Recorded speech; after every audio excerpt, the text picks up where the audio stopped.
Do black, unmarked helicopters exist? Of course they do. You're looking at some now. These helicopters in Tupelo, Mississippi are Kiowa attack and surveillance helicopters made by Northrop. The small ball on the top is special surveillance equipment that allows the helicopter to descend below a hill and still see above the hill without being seen. These UH-60 Blackhawks were used in Panama. This UH-1 helicopter was filmed this year in Gulfport, Mississippi. Instances of black helicopter sightings are numerous. These attack helicopters were filmed during the siege in Waco, Texas. The small one has some of the highest firepower of any helicopter. These black helicopters were filmed at the FBI headquarters in Waco, Texas by Linda Thompson. Joe from Texas sent us these pictures of a black helicopter buzzing his home. Hilda, another patriot in Mississippi, has been harassed by helicopters and snapped these shots. In downtown Washington, D.C., Linda Thompson and her family were followed for several blocks by a helicopter that passed over 7 times. The Thompsons were able to tape it on the last 2 passes. As you can see, the chopper came down quite low. This is just one of several instances of the Thompsons being buzzed and harassed by black helicopters. Since helicopters first buzzed the Thompsons' home for 3 days in March of 1993, after Linda Thompson began exposing the government's involvement in Waco, Texas. They were doing this purely for harassment. We have received numerous reports and pictures of such sightings from people who have been harassed by black helicopters, usually for speaking out against government activity. In the meantime, the media and government disinformation specialists were telling people that the black helicopters don't exist, and people who claimed to have seen them were crazy. We knew they existed. We began to wonder who they are and where they come from. The harassment the Thompsons have experienced didn't stop with just helicopters. In the parking lot outside American Justice Federation, this target was drawn on Linda Thompson's car. This is one of the cars that followed a staff member at AJF. The office has been broken into, brake lines have been cut on cars of staff members, the office has been buzzed by helicopters, the Thompsons have been shot at several times, their dog was killed, and all of the staff at AJF have been followed repeatedly. One day, Al Thompson was followed by this car, and despite yelling and honking at the driver, he couldn't get the fellow to turn and look at him. Of course, it was a government agent. We've taken pictures of government agents following staff members in airports, cars, and so forth. Our phones have been tapped and our mail tampered with. Shown here is one of the times we had a sweep done for bugs in our office. We knew we must be onto something for someone to be harassing us this much, so we decided we had to find out who these guys are. Who flies the black helicopters and what have they got to hide? We found several black helicopters parked near our offices at the Indiana National Guard Armory in Shelbyville, Indiana. Sometimes there would be black helicopters there, and sometimes not. We called the Indiana National Guard to ask about the black helicopters, but all they would tell us is that they were a unit from Kentucky. We found that when the black helicopters were there, they would park them in the back and disguise them among some dark green ones. It's very difficult to tell the black ones from the dark green ones, especially in the air. You can see the differences here. Here's a green one shown in the background with a black one in the front. Now here's a small black one in the front and a dark green one in the back. We clearly were having no problem finding these helicopters in the air and on the ground. Newspaper clippings we were receiving indicated that black helicopter sightings were widespread. In August of 1993, a team of them flying low buzzed downtown Atlanta, but they weren't identified. People in Atlanta were only told it was an anti-terrorist squad practicing for the 1996 Olympics. This black Chinook was on the front page in Santa Rosa, California in November 1993. These pictures are typical of the types of pictures we receive from people all over the country, many of whom found black helicopters in remote locations, usually in large metal warehouse buildings, like this one. We have found that these are generally CIA operations, and you can usually find a railroad and metal fabricating plant nearby these sites. Mike and Carol Ben of Dallas, Texas have gathered 17 million signatures to impeach Bill Clinton. They've been visited by the Secret Service, who told them, "You have an awfully nice home to be doing what you're doing." Just shortly before complete daylight on the morning of January 11, 1994, I was jerked out of bed, completely brought awake by a tremendous noise coming down over our home of the military helicopters. And I pulled down the shades and looked out the window, and all I saw was this heavy blanket of fog rolling over the neighborhood, and I couldn't really see it, but I could hear it. And then I heard it move away from over top of our house, across the street, and down. And then I heard it go away. So I, you know, being dazed from being sound asleep that early in the morning and being jerked out of bed, awake by that noise, I thought, well, maybe the fog has echoed the noise somehow and it's thousands of feet in the air or something, I don't know. So I just went back to bed, looked at the clock when I laid back down, and it was like 6:45. And 15 minutes later, I was jerked back out of bed by the noise of fire engines coming down the street. And I thought, well, at this point, you know, I got to put my pants on, go outside and see what in the world is going on here, because there's something drastically wrong. By the time I got outside, it was completely daylight. About 89% of the fog had lifted. They were running hoses over the house and into the house, and the people were running out. The child that was in the house was running out. Found out later that the mother had already left and was coming back to pick up this child a little bit later. So no one was hurt in the fire, but their home was just completely gutted out, and the flames coming out the roof and everything. And I never associated this with the helicopter at that particular moment. We were out in the street, and a bunch of the neighbors were out in the street, standing by the fire trucks, and you know, just having the typical conversations you have in a situation like this. Well, what happened? What's going on? And I asked one of the neighbors, did you hear military helicopters down over our houses this morning, right before daylight? And one of the women said, yes, I sure did, and it sure scared me. And I thought, well, gee, that's incredible. So it's not something I was just imagining. The day went on, and within an hour, I wasn't really watching this as a problem with the federal government at this time. So we went on with our daily activity of packing mail here and handling the phone calls and talking to radio stations and on and on and on. We noticed that six or eight white plain cars, like medium-sized Chevrolets, drove up in the neighborhood. Men are getting out in suits with cellular phones to their ears. So we went on with the day's activity. At 6:30 that night, I was up at 7-Eleven on Tuesday evening now, on the 11th. One of our other neighbors across the street was there, and while we were in line, I said, isn't it terrible what happened this morning with the fire? And he says, yeah, and he says, when I got home from work at 4:30, he says, I went down there, and the fire marshal didn't know what had caused the fire, but he says, one of the guys, the insurance people, now we're talking about these people in the gray suits with the cellular phones, walked up to him, and clipboards, and said that the fire started by lightning.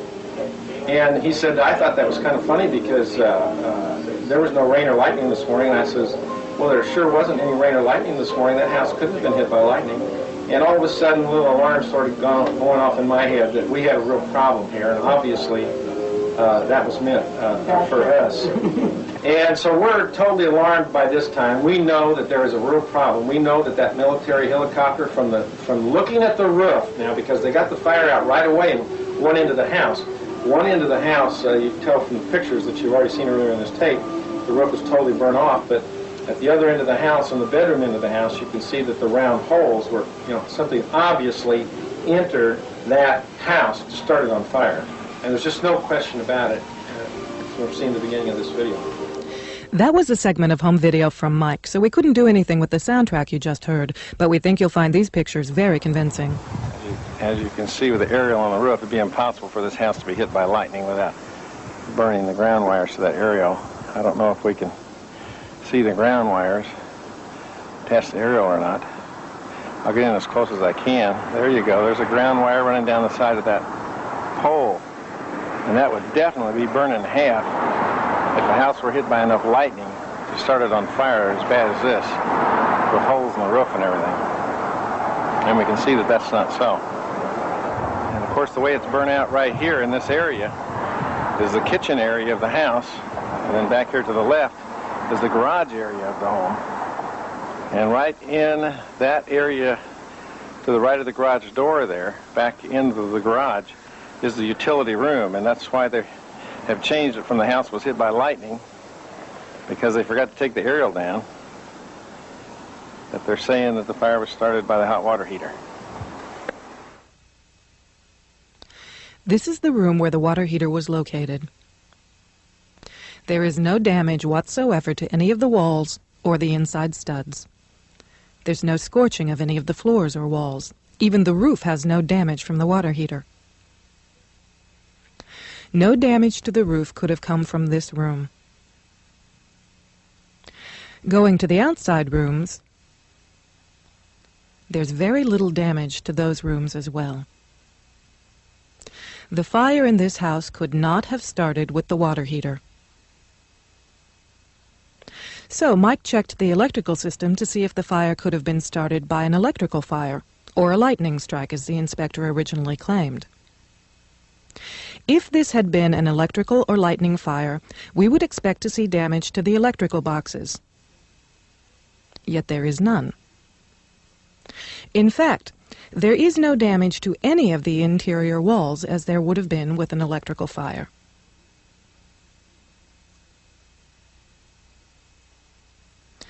As you saw earlier, the antenna and wiring on the roof were intact too. In fact, the only fire damage, as you can see on these rafters, is from the outside on the roof down. Any place there is burning, it's from the top down. This was probably the most convincing part of Mike's video. These shots of the rafters show that all of the burning had to have originated from the roof. There is no damage coming from the inside. It is all from the roof down. If you look at these holes on the roof, these are holes made by the firemen with their axes. Yet over to the right, there are very clearly missile holes burned from the outside in. We've had military people identify these holes as the type made by sabot rounds fired from helicopters. The burning very plainly goes in. This was very plainly not an electrical fire, a lightning strike, or a fire from a water heater. This was a hit from black helicopters. It's just incredible, and it is frightening.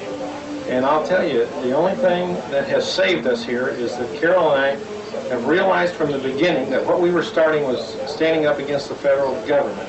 And we've all heard nightmares about people in the past who've tried to stand up against the federal government and failed, and somehow the federal government ruins their life. And so we realized right away that, this is something that we had to feel good about. The date indicator on Mike's video is wrong. That attack occurred in January of 1994 and was a powerful motivator to find out who these guys are. We found them at Fort Campbell, Kentucky.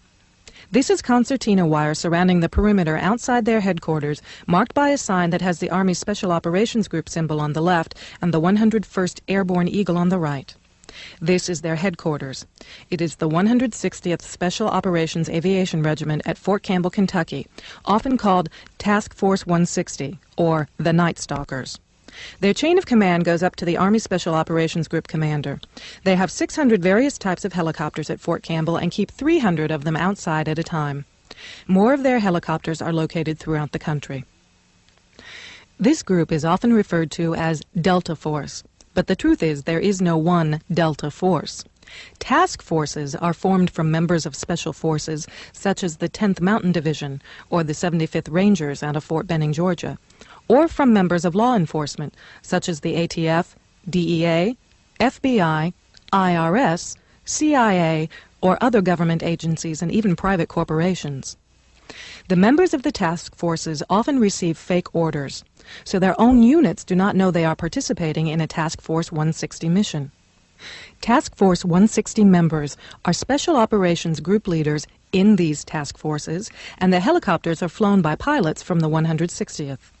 The 160th practices urban combat or domestic support operations that consist of dropping members of these task forces into cities.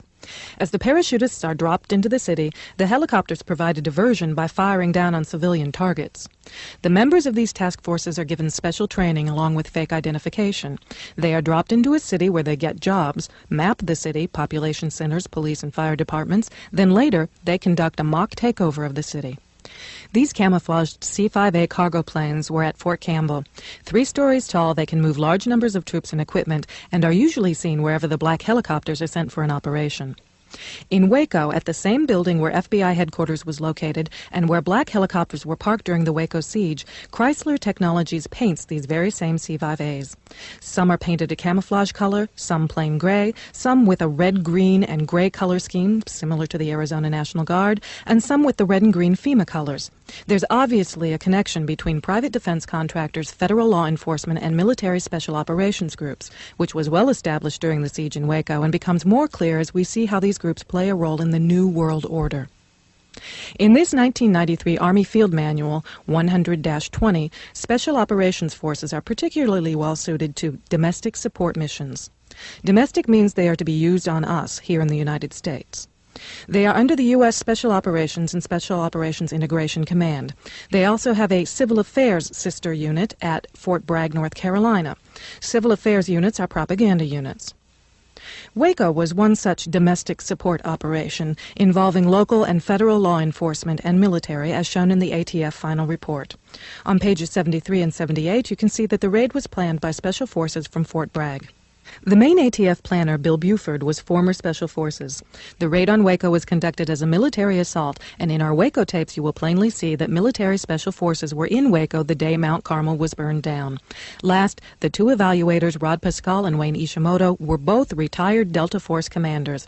Remember, Delta Force is another name for Task Force 160.